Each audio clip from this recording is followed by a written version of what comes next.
Hey, Sammy here with SGM Landscaping, your local and family-owned landscape installation experts. Here at SGM, we offer a wide range of options from artificial turf, paver and travertine patios and walkways, custom barbecues, outdoor kitchens. We also specialize in custom putting greens. Every design is completely custom to suit your family's every need, keeping the safety of your children and pets in mind. Call SGM Landscaping today at 520-668-2281 or visit us online at sgmscapes.com for a free quote today. Copper Creek Cookies, Copper Creek Cookies, coppercreekcookies.net.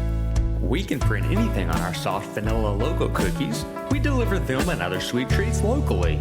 We are located at 4249 West Ina Road, Suite 121. Call us 520-300-1131. We bake smiles. Copper Creek Cookies, Copper Creek Cookies, coppercreekcookies.net. Is this your first podcast?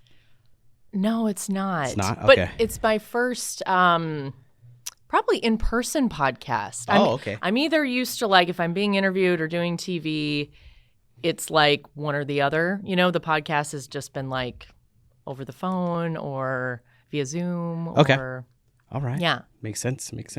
Well, welcome. Thanks for jumping on today. Thank you. We're going to cover a lot. I know, I'm excited. We're going to talk about This is Marana and Yep. what you're doing with that. But first, we want to get started with you.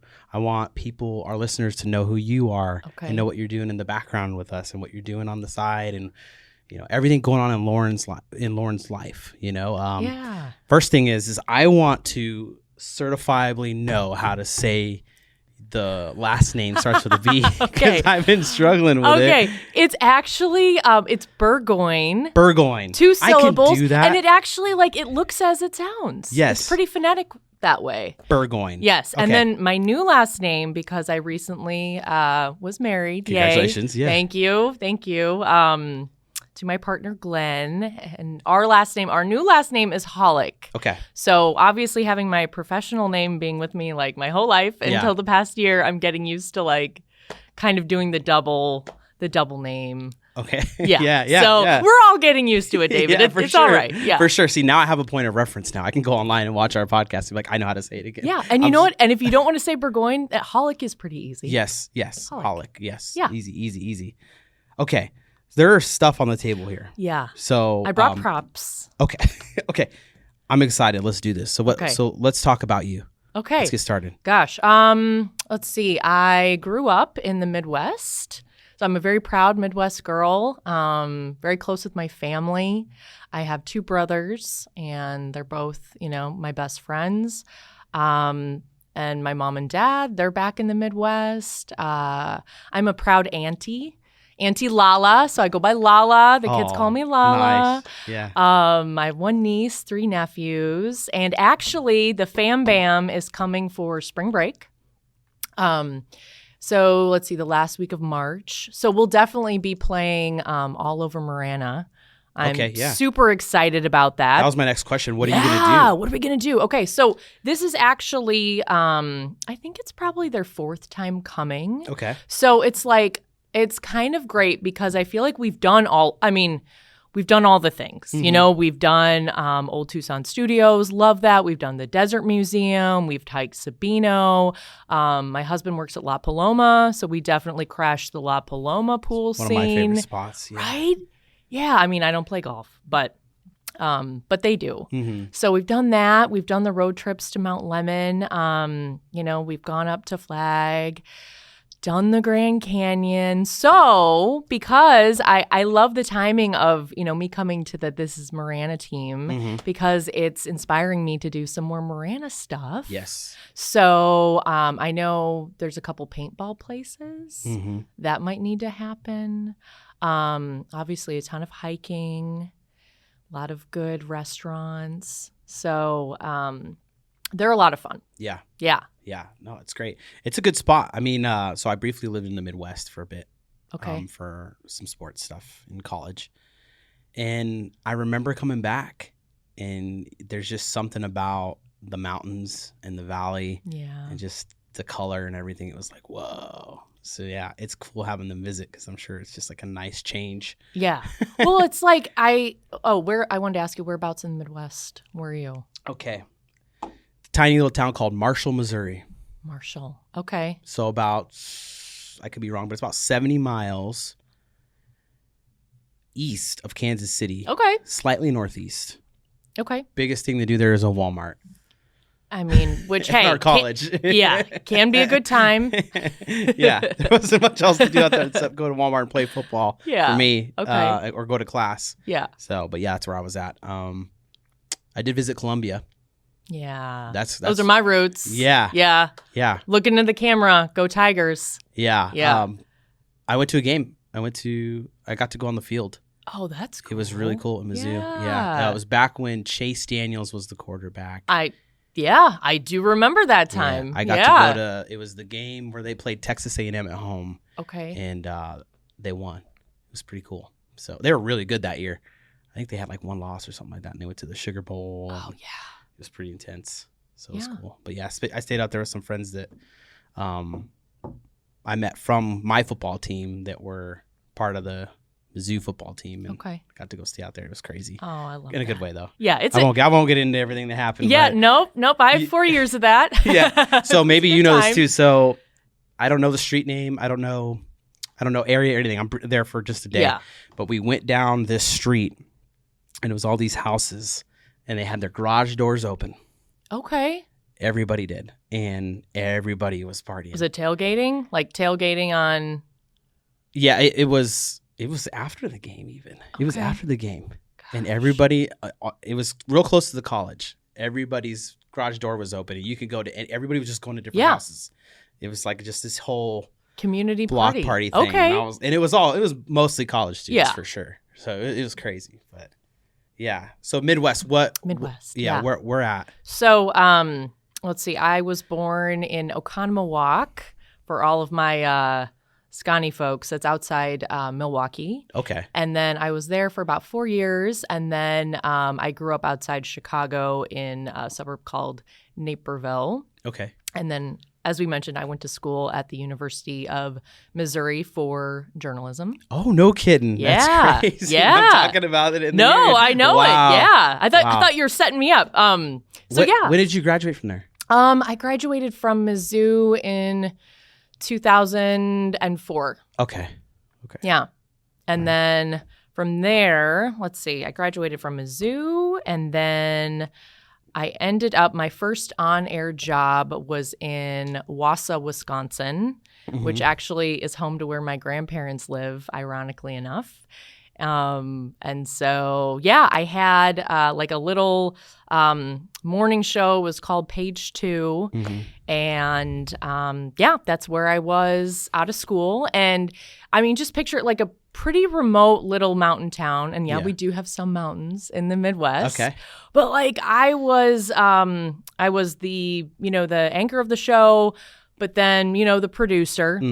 So then I was lining up all of my guests and segments, and you had to be pretty creative because it's not like, Oprah or something. Yeah. You're in small town Wisconsin. So it was like the vet would come on a lot, people passing through town that would come to festivals, and just really highlighting, just the unique characters that made it a really special, fun place. Wow. Did your career get you out here? Is that how you ended up out here? Yes. Yeah. Okay. And that was with? So I started, I moved to Tucson in about 2007, and then I was with KOLD News 13. Okay. Live, local, late breaking. All right. Yeah. Yeah.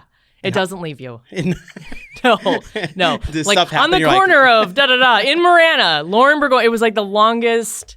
It was wonderful. Yeah. It's interesting. There's people that recognize you.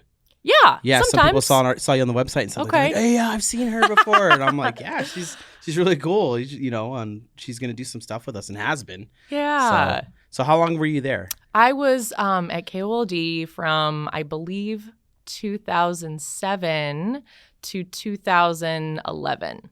Wow. Yeah. 4 years. About 4 years. Go by quick?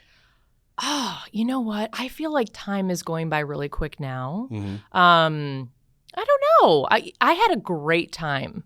And that time in my life, it was obviously a different time in my life. I've been finding myself saying a lot lately, like I feel like every decade is like a different like a different version, but you grow as a human, right? Yeah. And things change. And so back then I was like single gal on the go. My only responsibility beyond myself was a cat, which love her, Bella Puss. Love my Bella Puss. But I was able to make a really good group of girlfriends, and we're still really close today. Yeah. And so Tucson for me was like just creating these amazing relationships with these really amazing women, and we continue to support each other today. That's so really cool. it was a really special time. And I think sometimes, in your life, it's like you don't realize at the time how special something is until you move on and move up or whatever that is at the time. That's what you're thinking it is. Right. And then you realize looking back at those times how sacred and special and meaningful they are. Without getting too deep into the woods there. But so was in Tucson 2007, 2011, and then moved up to Phoenix. My journey brought me up to Phoenix. Okay. From about 2011 till about 2018, 19. And that was another chapter. Yeah. What were you doing up there? So I, after doing morning reporting for 4 years, I was the morning reporter here. So that meant I had to be up at like 1:30 in the morning. No kidding. 1:30 in the morning? 1:30 in the morning. Oh my gosh. What time were you going to sleep? I was a lot younger than David. So we could pull it off. You know what I mean? Yeah. Dude, adrenaline, coffee. I was like, I'm never going to slow down. No, it catches up with you, It just kind of depended. I mean, I would try to be good, right? And go to bed at like 10. But there were nights, it'd be like midnight or, like during the monsoon, I would get a little bit anxious. Because if, during the summer months, the rain starts pounding down on your window, and I just knew, I'm like, my producer's going to call me. And sure enough, it'd be like 12:30, and they're like, hey, we've got swiftwater rescues going on, we've got breaking news that we need you for. So, those days you would go in a little bit earlier than that, and you'd stay till the noon show sometimes. And then during that time in my life, I was a nanny. So I would do my TV work, and then after that, I would go be nanny. Wow. So, like I said, a lot more busy, energy. Yeah. I always love kids. Always loved kids. I don't have any of my own at this point, but I've just a love for working with children. Yeah, they're awesome. They're great. They really are. They're so my favorite. So innocent. They're just magic.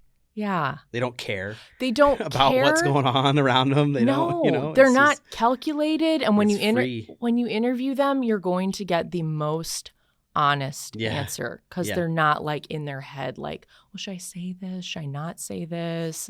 Like, it's just like, I mean, good, bad, or indifferent. Like, they're just going to say, what's on their mind. Right. Absolutely. Yeah. Okay. We're going to take a break. Hey, Clint, my earpiece is down. I'm going to come and get batteries so we can stop right here and then regroup. Also, AirPlay went down here. Well, we're back. Had some technical difficulties. I don't know if it's the weather or what, but today the gremlins are here. That's what we say. Like hilarious. When there's something going weird, it's like the gremlins are here. They're back. Yeah, they're getting us. They're messing with our stuff. Yeah, so monsoon season. Yeah. I feel like is the pinnacle of weather events here. Yeah. Do people genuinely come here to see it? Is that part of tourism? Do they? I don't know. Okay, here's the deal, though. I will say this. Having lived in both Tucson and Phoenix. Okay. Dude, I hate to throw Phoenix some shade, but... They need shade. Right? Yeah. Tip your servers. But yeah, our monsoon, I feel like our monsoon's just it's just more active. Yeah. It's just more to see. I think our monsoon is definitely, I feel like the monsoon up there was more of the haboob, just dirt, you just feel bad. And then you come down to Tucson and it's just this cleansing. Yeah. Just this beautiful, unless you're out reporting in it, and then behind you, you're like, there's walls of water behind me and I'm just trying to stay afloat, in your little pop-up boat. But Did you have a particular year where it was like worse than others, where you were like, I went to a lot of things, or? That's a great question. I feel like 2007 was pretty active. Mm-hmm. Don't quote me on that, though. I'm sure someone could look that up and be like, she doesn't know what she's talking about.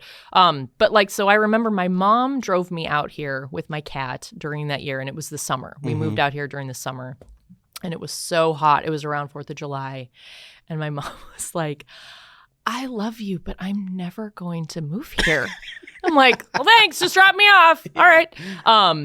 But, she came during July. It's like the worst. Just You're the starting worst. to get that little bit of humidity. And it's the 4th of July, where it's like, do not light fireworks. And like the 4th of July back in the Midwest, it's just different because that's like the time to be outside and to like celebrate. And here it's kind of like, it's a big deal. It's special, of course. It's our nation's birthday, but it's just a different vibe because it's so hot. It is. But yeah, I feel like we did have an active monsoon because I feel like I started and I was just like, oh wow, I'm really jumping into this role. Like let's do this. Yeah. Action. Yeah.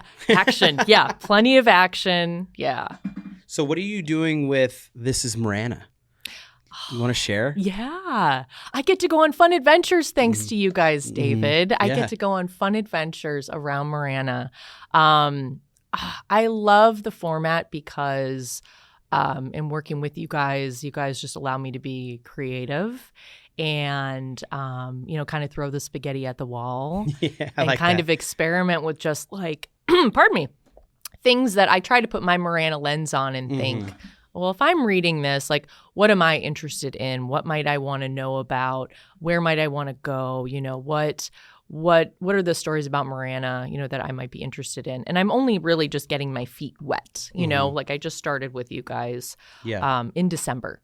So I feel like I'm just kind of starting to get a rhythm. No shortage of ideas of things I want to do. Yeah. Likewise. There's a lot. Yeah, it's cool because we can collaborate. Yep. And when there's opportunities for stories, we can share them. Like, it's really cool what we're doing because it's new. Yeah. And we're finding out that we're kind of like leading the way on this whole new way of doing this media. Okay. With incorporating the podcast part of it. Yep. That's one source of information. Yeah. And then going into the formats that you're active on and that you're doing stuff on, and short clips of information going out as well. And then we're going to be moving into the live stuff, which That's is going to exciting. be really cool. So we're going to go, well, David, there's already live stuff on TV, but we're not going to be in linear at all. We're going to be just online for people and on apps so they can listen in their cars and stuff and watch when they're out and about. Because what we found with some research is Bluetooth is the number one used tool in the car now. Really? FM has dropped. Okay. And AM is. I mean, that's not totally shocking. Yeah. I know. I mean, for the most part, you're like, that makes sense, right? I get that. Yeah. I mean, I still listen to the radio. I love our radio folks in town. Absolutely. But that doesn't. And we do too. Totally we have we have good partnerships with some of the radio folks here in town. But it's like, we got to move into that and have fun with it. And I was like, and Clint, we were like, we need to bring in people that know what they're doing with this. And we put out that application stuff, and you were one of the ones that stood out. And we're like, we should do an interview like ASAP. Oh, you guys are so kind. I saw it, and I was just like, I was just attracted to it. I thought, wow, this just sounds refreshing, creative, and as you know, being a reporter for KWLD, like I love Marana. Marana was my stomping grounds. Yeah. For many years. Now I live in Oro Valley, so they're like cousins, right? Or maybe brother and sister, not sure. Maybe sister, I'm not sure what the relationship is. I don't want to get in trouble. But they're close. And so, I think it's great. I think I'll also look forward to, interacting a little more with just people in Marana and kind of wanting to find out, like, what are you interested in? What do you care about? What do you want to know about? What's fun? What are the things in your town you would like help discovering or take us on that journey? Yeah, for sure. So I'm definitely excited about that. And the cool thing is like you get to be on the front line to hear people and what they want different. Yeah. How they want to progress, and then we can help influence that as well. and reach out to people, the leaders here, and say, hey, what do you think about this idea? We all know that everybody wants the freeway to work out at these different exits. I mean, it's totally obvious because anybody that drives is like, this is Cortero and Tangerine and all this stuff. This isn't working. Let's move on. But no, you're doing awesome work. It's fun. I enjoy reading the stuff that you're putting together. And then if you're listening, you haven't followed her on Instagram, the Daily Zona, do it. We're collaborating on reels and stuff like that to also push stuff out. So it's really David. cool. No, it's fun. Okay. With journalism, you and I were having a conversation before the show, and I like to be on the positive end of things for the most part. Yep. But I think the word is a mist, right? To not acknowledge that journalism today is showing some concerning happenings, behavior, and we'll get into my opinion on things. But with you being in it, and I could be completely wrong, right? I want you to there's always great things in contention. Yeah. And I think unfortunately our society is falling away from that, not understanding that there's a lot of things that can be positive in contention. Yes. Right? Yeah. People are going to hear and see you and I, who are working in a partnership and collaborating, talk about something that could possibly be contentious, right? But I just want to pick your brain on it and see what you think. How do you feel about journalism today and its role? Yeah. So journalism has certainly changed since I was sitting in my college courses at Mizzou, in my journalism and ethics courses. Yes, journalists do take ethics courses; they should. It's changed so much. Yeah, it's changed so much with the advent of social media. That's one of the first things to me that was blatantly obvious in terms of a change where when I got out of traditional news, because I got out of traditional news, and then I was the viewer, I was the audience, and I was watching TV and watching the news, and I started seeing so much about the reporters and the anchors who are, very respected journalists in their fields. It was local news. And then all of a sudden it turned into follow me on social media, but follow me on social media, and being in that position, the pressures that you already have in that position, wherever that is coming from, that really shouldn't, in my opinion, be part of your job, is having to then promote your brand. Something to me seems a little bit amiss when you're supposed to be covering the facts of a news story, and then at the end it's there's this pressure to be promoting yourself on social media. Right. Now, granted, I understand the value of wanting to take the viewers a little bit maybe more in depth into a story or following your life or that kind of thing. But for me, it's gosh, there's already so many things as a journalist you have to get right, or you should be getting right in your story. So then now having social media to worry about your own popularity as you're just trying to be the storyteller and getting it right. That was the first thing for me that I saw that I was like, well, this is different. Can I ask a question about that? Sure, yeah. And you don't have to answer any of this stuff if you don't feel comfortable. I always like people to know, hey, if it's something you don't want to answer, you don't have to. And don't feel pressured. But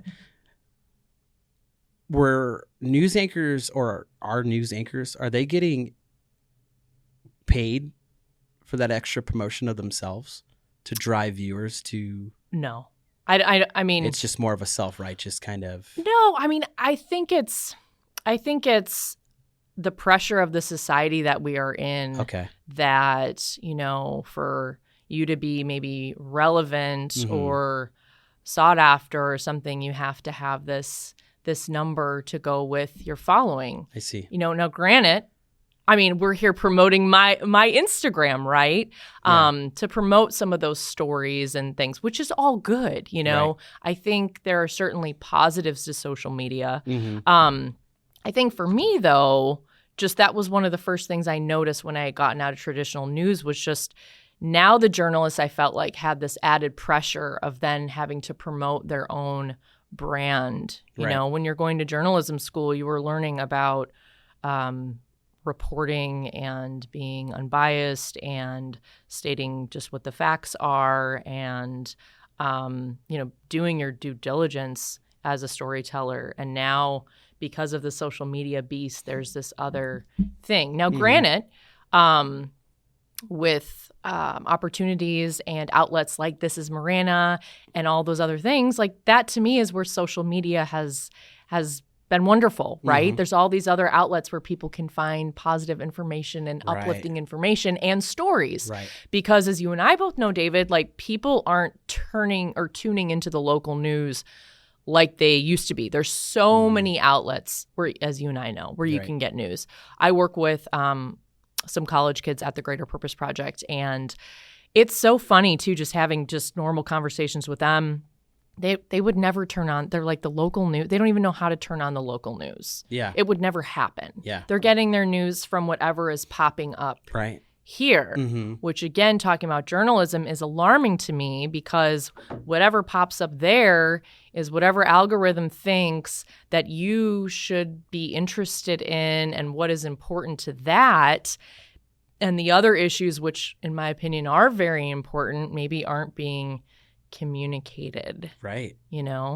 Have you seen The Social Dilemma on Netflix?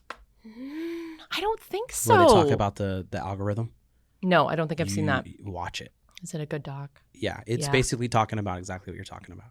Yeah. Because your algorithm starts to piece together interests. And so if you're going to certain pieces of material, it's going to recognize that, and that's what you're going to get fed. Yes. Because here's one thing, and I heard it the other day, that people don't realize, a lot of people don't realize about social media. Social media does not work for you.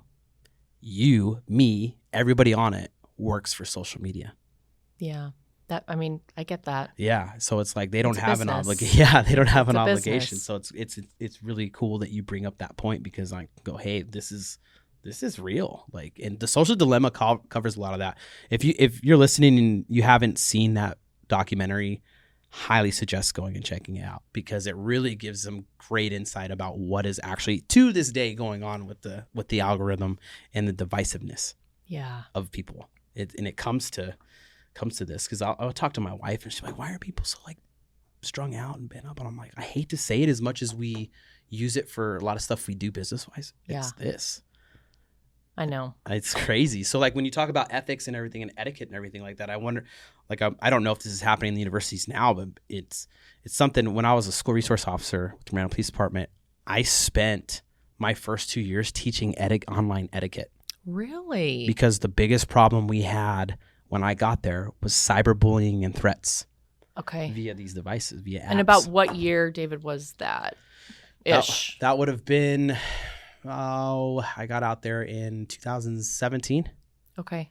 And then I was there till 2020. And the call load for those type of calls went down significantly by the beginning of year 3.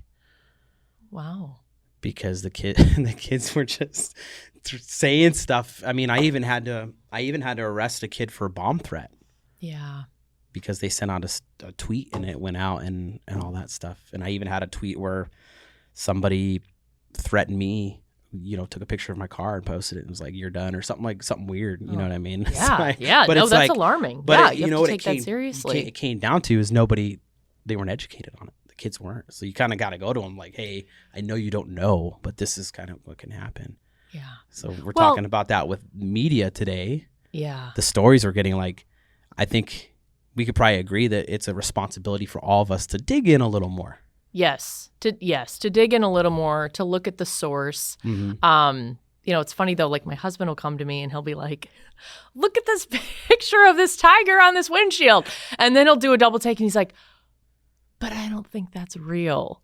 And that's what's alarming too, is like what even is real because of all of the CGI, because of AI too. You can get stuff put together pretty quick. Yeah. So that in itself is also alarming as to like what is actually factual that is being fed to you. And that's something else that you have to like think about, when really you would just like to hope, and you're like Pollyanna brain that like the news would just come to you and it would just be, what it actually is. But Yeah. Things have changed. So do you think that just the development of new technology is the reason that the younger people are just not going on the linear TV and watching? Yeah, I think so. I think this is, where life is happening for them, especially. And, as we obviously saw during the pandemic, that certainly made the phone just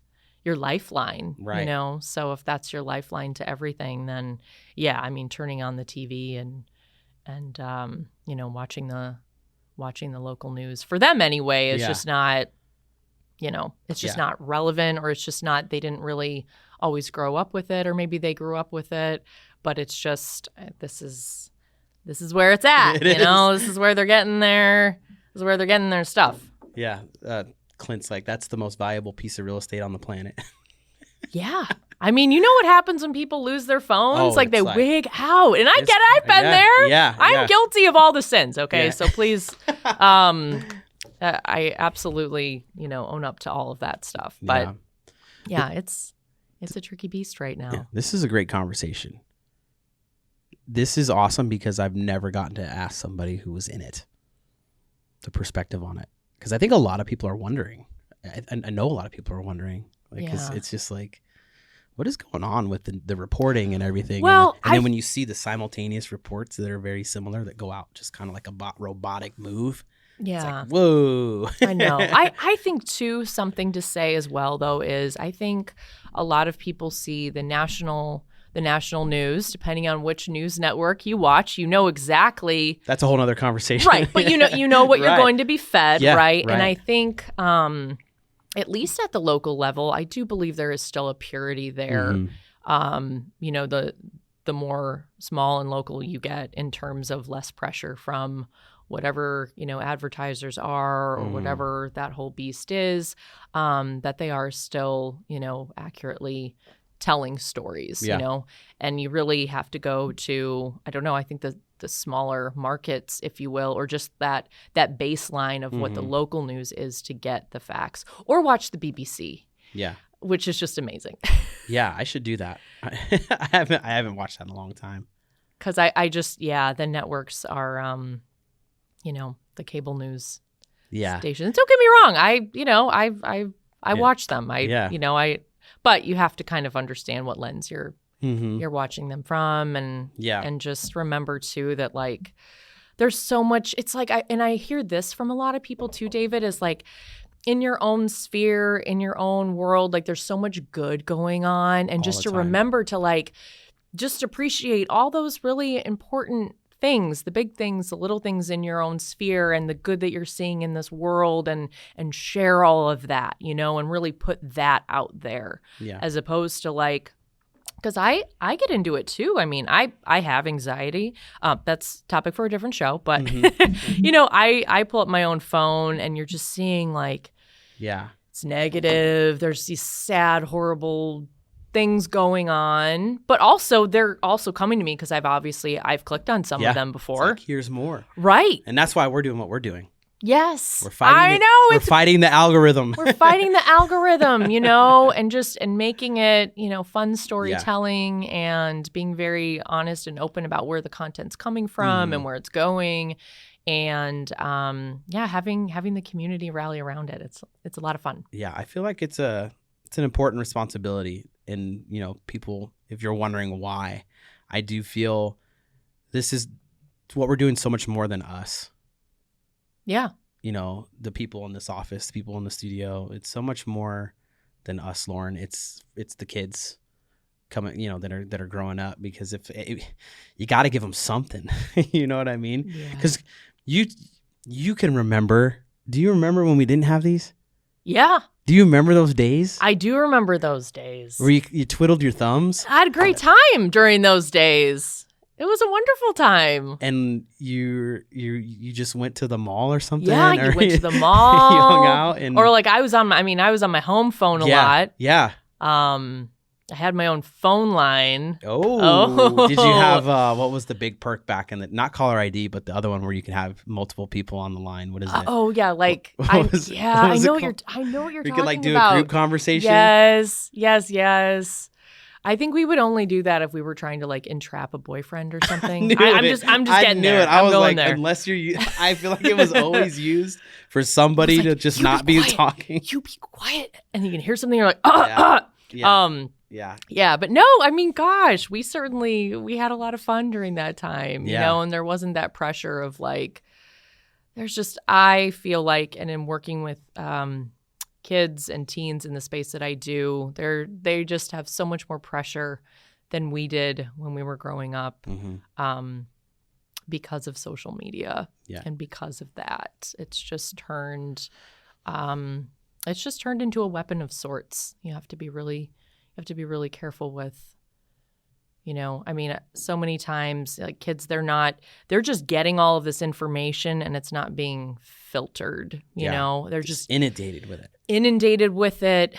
And then, you know, I mean, grown-ups, adult people, like we fall into it too, you know, you feel sometimes this need to like, I don't know, like, you know, have your social media up to date and be documenting the good, but then be documenting what you're going through and all of that. And I can imagine that.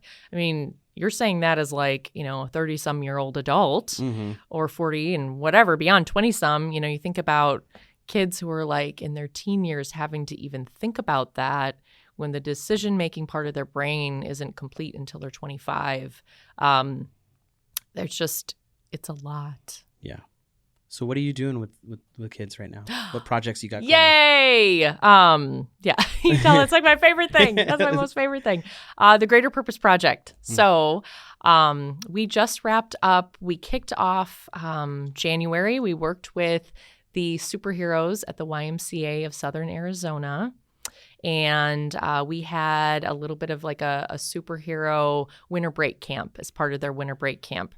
Okay. And so what we do is our primary goal in working with the youth is to empower them to discover their purpose and value through youth-led service projects that benefit our community. But ultimately, it teaches them how to help others and how to love themselves through the helping of others. And so at our most recent winter break camp, we did a project to benefit our vibrant refugee community here in Tucson. And so we worked with these kids on making these beautiful, large fleece blankets for these refugee families and kids to have. And so the kids worked on the blankets, and they also made these really cute friendship cards. Welcome, friend. You know, welcome to Tucson, your friend. And then we also the kids made these like welcome banners so that when they, you know, are picked up from the airport, they can see like a big, bright welcome sign full of kids, bright colored painting. And as part of our curriculum, what we do too is, you know, depending on, because our projects are varied. I mean, we've done stuff to help our troops serving overseas. We've done care packages and letters to them. We have done Operation Quench was helping our neighbors experiencing homelessness. Like we have a whole cadre of service projects. But for this most recent one, for our refugee project, we also had actually a friend of mine who was a Syrian refugee come in and tell her story to the kids. She came here pregnant, and her husband was unable. He hadn't been granted a visa yet. So she came here alone and raised her son, and now she's a certified caregiver. She gives back to the community. Wow. She's very big on that. I came here, and these neighbors and amazing Americans helped me out, and now I'm able to give back. And when Nada spoke, she brought this blanket that she had been given when she first came here, and she still has it, 10 years later. And so for our kids working on the project to see how impactful these blankets that they were making were going to be to local kids in the community was very powerful. And we work with the kids on identifying their superpowers, identifying what makes them special. We do dream work with the kids. We have them draw what their dreams are. Yeah. We do a lot of positive affirmations. But we make it fun. Yeah. We got to make it fun. So I did bring my Hulk hands today, David, and maybe offline we will definitely have you do like a Hulk smash. Okay. Because we like to warm up the kids in our assemblies with Hulk smash. Okay. And we obviously have our superhero signs because our whole thing is Zap. There is a superhero in all of us. And so Kaboom. you got Kaboom. Kapow. I got Zap. I can't read. It was upside down. It's all right. Kapow. It's okay. It's okay, David. We got Boom. But our whole jam is to help kids discover the superhero that lives within all of us. Help them discover how to use your superpowers to help others. And what we are finding is that it does so much good for their own mental health, being able to be the giver. Yeah. Yeah. No, that's I mean, huge. you know that. You work in that kind of work too. So man, that's great. You guys a 501c3? We are. Okay. Yep. Since 2017. Since 2017. Yeah. Okay. So you're teaching stuff. Are you guys able to get any ESA funding from anybody? We haven't yet. Okay. But I'll probably look into that right after this podcast. Yeah, it might be something good. Yeah, no. Might have somebody for you to connect with too. That awesome. Does like connects parents with organizations. I love that. Different things like they have for instance, there's a guy that teaches kids how to change tires. Oh wow! How to fix like simple things on cars that people, if you're not shown that, you don't know how to do it. Yeah, right? But in the right, what kind of gas goes in what, and stuff like that. No, so these are important things. Yeah, and what you're teaching is significant life skills. Yeah, understanding purpose through giving. It's that's huge. Yeah, and then also yourself, self-respect and self-purpose. That's where it starts, and I can't harp on that enough. Like, how are you? It's very hard to love somebody else when you can't love yourself yet.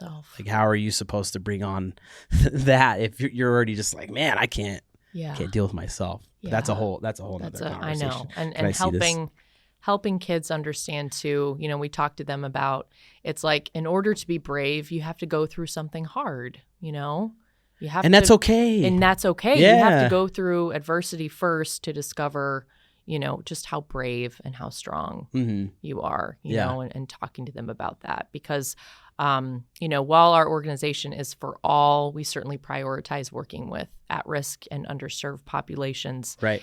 And that's another thing that we have found is that, typically those groups aren't given the opportunity to volunteer and to give back. So often they're on the receiving end of charity, which they need to be. You need to have your basic needs met. Right. But then they deserve the opportunity to feel empowered and to know they have something to give as well, because that is so powerful. You're flipping the script a bit there. That's kind of, it's just in our years of doing that. And that's what we've discovered is that, volunteerism should not be dictated by wealth or privilege, which if you look at it, it kind of has been. Right. Which is kind of just weird. Yeah. It's just like, So we like to bring it to those groups and make it available and accessible for everyone, because that's when you see the lights go on. I have this prop, or hang on a second. I brought some of my worksheets, David, which I would like you to fill out, actually. Okay. You should.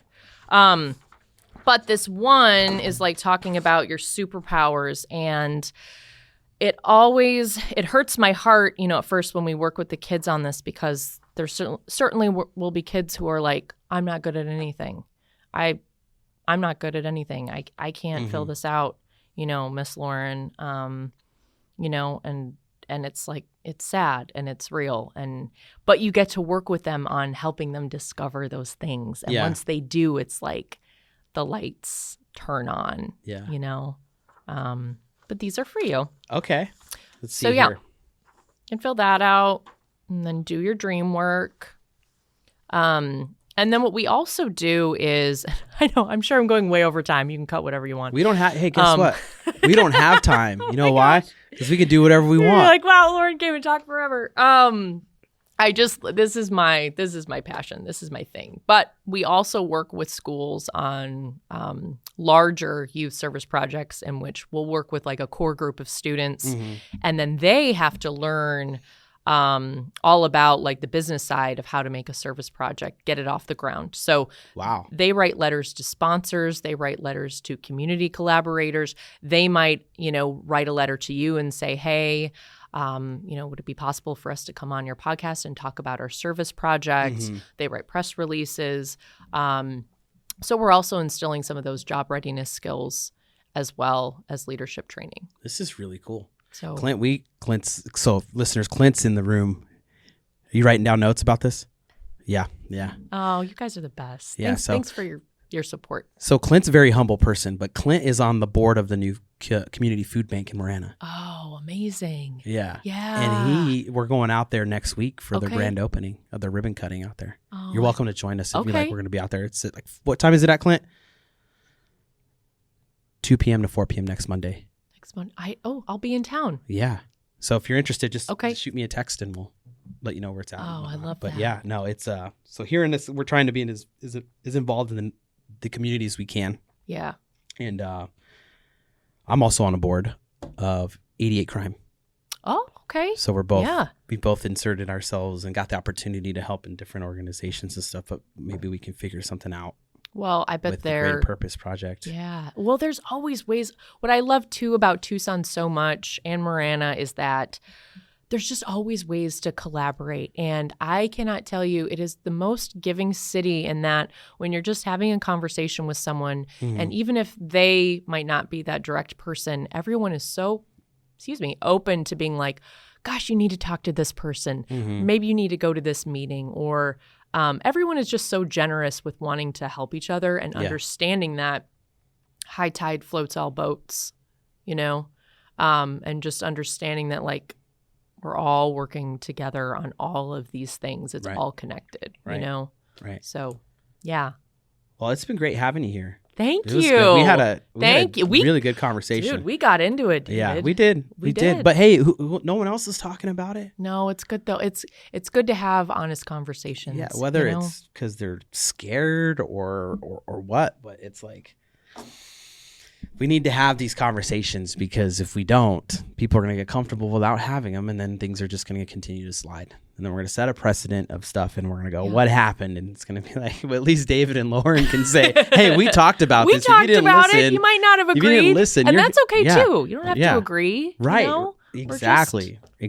And you hearing it from somebody that was in the industry is just completely different than hearing it from David, who is probably a lot better at plugging things in and getting them to work in here in the studio than any of the journalism stuff on there. But I'm trying though. I don't know if you've seen. You're playing a journalist on TV right now. You're doing an excellent job. I'm trying. I'm trying to write some stuff up. I'm like, hey, this is something cool. Let's write it up. And so is Clint. Clint's doing some articles too. I'm like, hey, did any of us think we were going to be doing this in 2024? Isn't that the beauty of it, though? That's why, I've always said people will be like, I always kind of hate the question, where do you see yourself in 5 years? Because if I had ever answered that, it would have never been right, and it would have never led me to where I am. Granted, I do love goals. I do believe setting goals and having a vision. Like, I get it. That is important. Write those things down. But don't limit yourself to that 5-year plan, because I would never be running around schools dressed up in a superhero costume, doing Hulk smash. Right. It would have never happened. Right. And then you have this, talking about dreams and stuff. You can't put a time limit on your dream. Nope. If you do that, then probably not going to happen. Yep. Or you're just not going to let it happen. Yep. It could take 5 years, could take 10 years, could take 20 years. Yeah. Sometimes, 40 years. Everything is a setup. Yeah. It can take a while. And that's okay. So individuals that are interested in supporting the Greater Purpose Project. Yeah, where to find us, right? Where do they find you? Go to our website, thegreaterpurposeproject.com. It's very long, but easy to spell. You can sign up for our our newsletters and that kind of thing there. We're also on social media trying to put some positive stuff out there. You can always email team at thegreaterpurposeproject.com if you just want to shoot us a note and ask more questions. We are growing the pack right now. So I am like, as many people we can get hands on deck to help us is so much appreciated. For sure. Are you the usual spokesperson for? Yeah. Okay. Yep. All right. I'm going to put you in contact with somebody on a radio show and see if we can get you on there. Oh, awesome. Yay. The other thing is, this is Marana. Yes. This is serious. This is Marana. It's here. It's happening. Yep. So is Marana Foodie, all this stuff. How do they reach out? How do people reach out to you in regards to contacting you about maybe some idea they have or a conversation or content maybe they want out or need help with? Oh, How do they reach out to you? Ooh, David, that's great. I can give you, I don't know, maybe the best email for that. Which, off the top of my head, I'm just like, Maybe we should make you an email. I think maybe that would be best. I'm not going to lie. We're solving problems on a recording. Yeah, I was like, I'm not going to lie. I have 4 emails right now, and I'm like, none of them would fit. None of them would fit the bill for it. You know what? So I will get you one. That would be great. Okay. That would be awesome. All right. Done. Okay, done. to be TBD. Okay, done. Check out the episode details for the email to reach out to Lauren in regards to This is Marana stuff. Yeah, hit me up. Tell me your story ideas and tell me about great people in the community and tell me about all the wonderful things happening in Marana. Love it. Yeah. Well, thank you so much for listening today. And if you're watching, cooler, right? That's even more cool. Check out localmarana.com. Also check out thisismarana.com. Check out the stories that Lauren is putting and sharing with us and publishing and some of the other stuff we have going on like maranafoodie.com. It's a great way to see local restaurants here. If you're from out of town and you're listening and you're looking for some references for some good spots, it's a great resource. And also, This is Marana is another great resource to find out what's going on around town. We thank you so much for your support in helping us grow this thing. It's great. It's great having you, Lauren, awesome. Thank you. in our new way of doing things with content. And we look forward to working with you some more. And we actually look forward to adding on some more people. I think in the next couple months, grow 6 the dream months. Team. We're gonna do that, and we're gonna have fun, and we're gonna go to lunches and come up with ideas and do stuff. It's gonna be great. So again, thank you so much. We hope you have a good rest of your week, your month, your year, and we hope you keep listening. If you want to contact me, you can reach me on Instagram at David_Samo, or you can reach out to our company, our mother company, Live the Dream Media. Thank you.